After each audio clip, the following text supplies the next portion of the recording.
From Jonathan Gloag Primary School managed to get an opportunity to tour Honda Kenya's motorcycle assembly plant.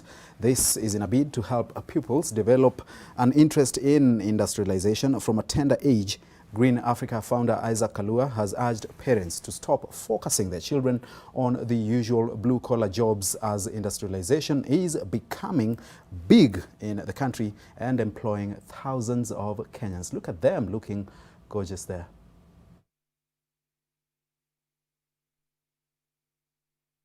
We learned about different parts of motorcycles. We learned about that Honda is from Japan. We also learned that Honda makes water tanks for agriculture. Of our children, as they grow up, they imagine that they can only target to be a politician, they can only target to be a pilot, they can only target to be a doctor.